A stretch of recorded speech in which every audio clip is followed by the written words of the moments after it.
Here are 5 reasons that your back is hurting constantly, but your doctor will never tell you.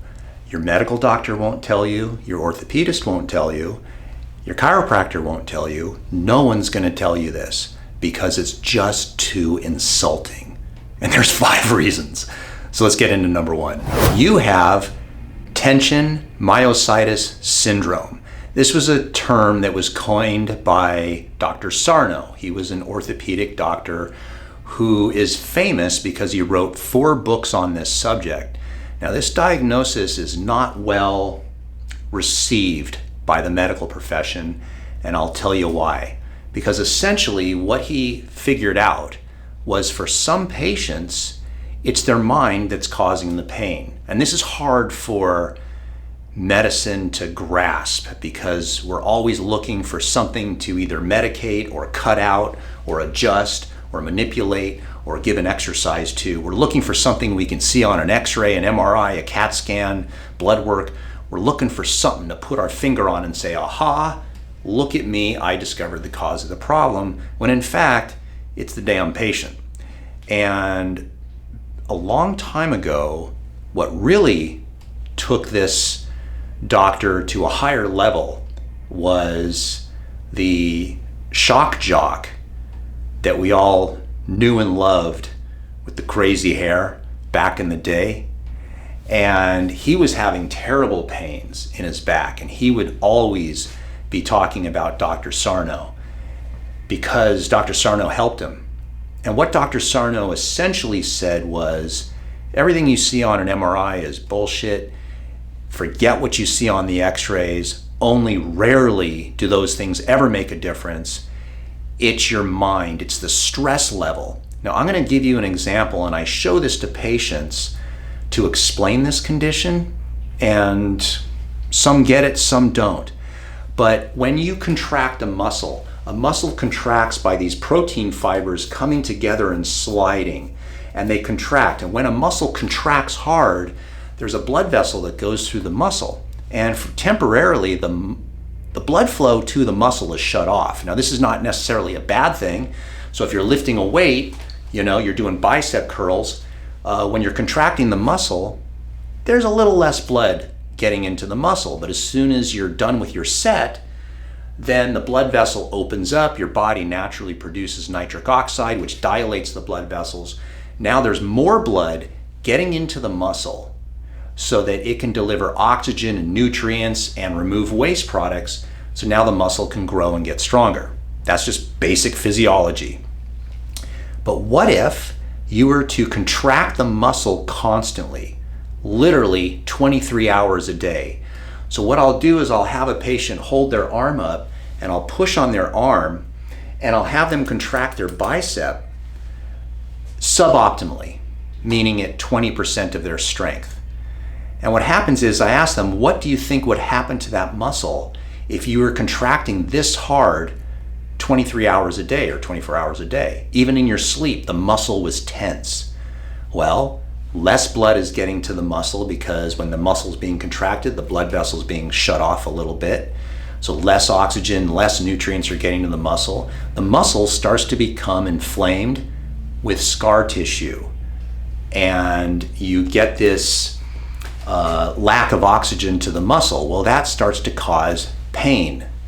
So stress is what causes the pain. And this is classic. Some people get stress in their head. Some people get stress in their shoulders. Some people get stress in their back. Some people get ulcers. Some people get shoulder pain. Regardless of that, stress is a major contributor according to Dr. Sarno. And I do have patients that have this. The problem is, from a medical standpoint, that Dr. Sarno says you need to stop all physical therapy, you need to stop treatment, stop getting injections, stop taking pills, and just talk to your back and tell your back, stop it. It's like that old Saturday Night Live skit where, oh gosh, who was it that would say, now, he was a psychiatrist, and he'd say, now, I just want you to stop it. Every time you feel back pain, you talk to your back and you say to your back, chill out, relax, knock this crap off. And sure enough, stress is a big contributor. The main problem is that when you tell a patient this, you're putting all the blame on them. And if there's one thing that you don't ever want to do is blame the patient. Imagine a patient going into the doctor and genuinely wanting help, and the doctor says, it's your fault. You're the cause. You have too much stress. You're putting too much stress on yourself. Knock it off. You don't need an MRI. You don't need a CAT scan. Stop doing therapy. Just stop it.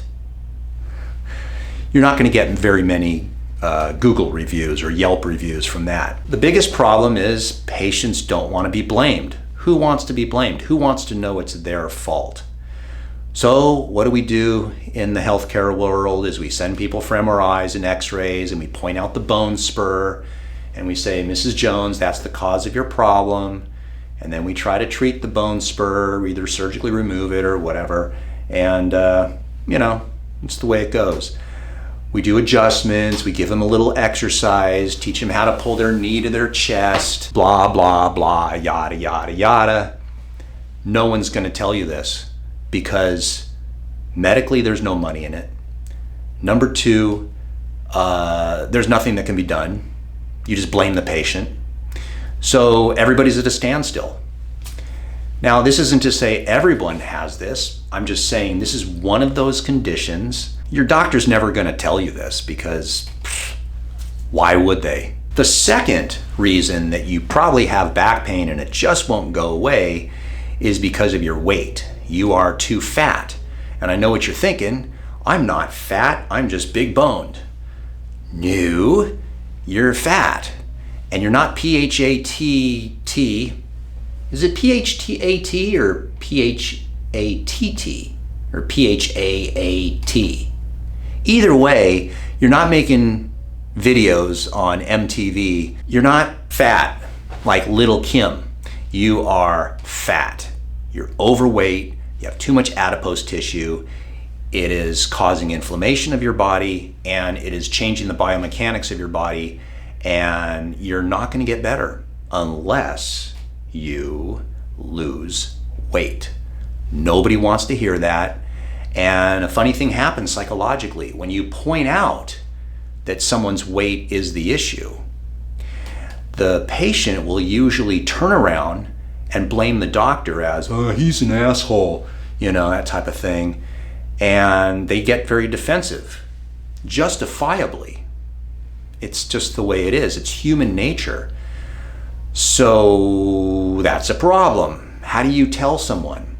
Well, what I found in my practice is if you ask a patient, do you think there's any reason that you can think of why your back might be hurting? And if the patient doesn't outwardly say, yeah, doc, I'm fat, you never, ever, ever tell a patient they're fat.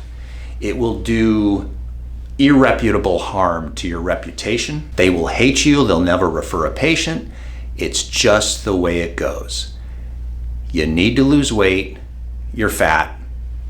And you already know the solution.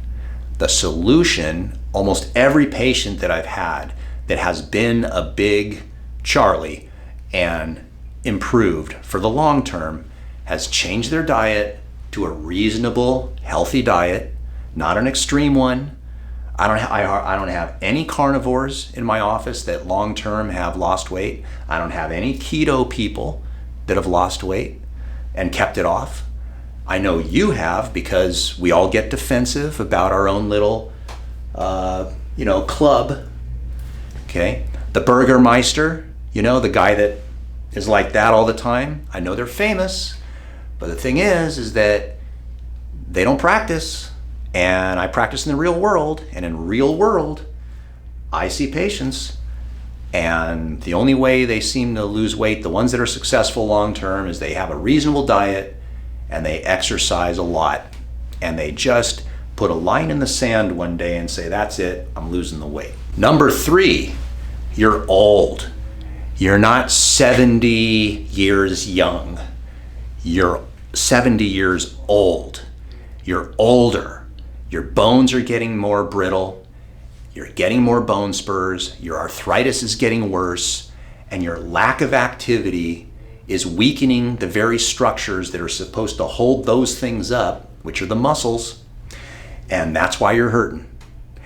I've had patients tell me, oh, don't tell me I'm old. And what should you do as a doctor? You should insult them? No doctor's going to do that. You simply go, oh yeah, and you pat them. You say, oh no, you're only 83 years young. Yay. But you're not. There's a reason that you're hurting. It's because you're old. And no one's going to tell you that. You can look at an x-ray and say someone's got arthritis, but you very seldom tell a 12-year-old that, or an 18-year-old that, or a 25-year-old that. Very rarely. The only way they'll have it is if it's like a rheumatoid problem, an autoimmune disease, or they've had tremendous trauma. Play Pop Warner football all your life, and by the time you're 15, you're going to have a degenerated disc somewhere in your body. But you're old, and that's just the way it goes. Number 4, genetics. You're a genetic misfit. Not all of us look as good as the charts show. Some of us have scoliosis. Some of us have malformed bones. Some of us have fused bones from genetics, bad birth defects and stuff.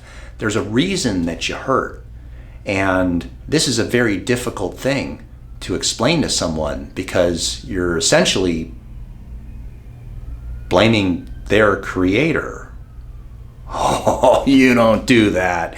You just don't do that. But the truth is, some people have back pain because of bad genetics. Unfortunately, it's the way it goes. And when you do that, you're not just blaming them, but you're blaming someone who created them. And that's a problem. You cannot admit that to a patient. The 5th and most controversial one. Why are you having so much back pain? And this is for a select group. It's because you keep doing yoga. Now, this is very upsetting, very difficult to comprehend, but yoga doesn't cure everything. And I know people say yoga isn't stretching, yoga is a lifestyle, but no, there are some people that genetically, they have loose joints, they have long ligaments, they have flexible ligaments, they're naturally flexible, they're unstable. The reason their back is hurting is because they have instability of their spine. And because the neighbor told them you should do yoga, and because they're naturally good at flexibility, they're naturally flexible is what I'm saying, they kind of gravitate towards that. You ever notice that the thin, frail, people that are very tall but naturally flexible always gravitate towards yoga, and the big burly guys always gravitate towards football? There's a reason, because we do what we naturally are good at. And unfortunately, for many people who do yoga that continue to have back pain, it's the instability that allows them to have such great flexibility naturally is actually their undoing. The problem is when you tell someone to stop doing yoga and start doing strength training for their spine, it's almost like you took their cat away from them, beat the living daylights out of the cat, and then asked, can I see your dog now?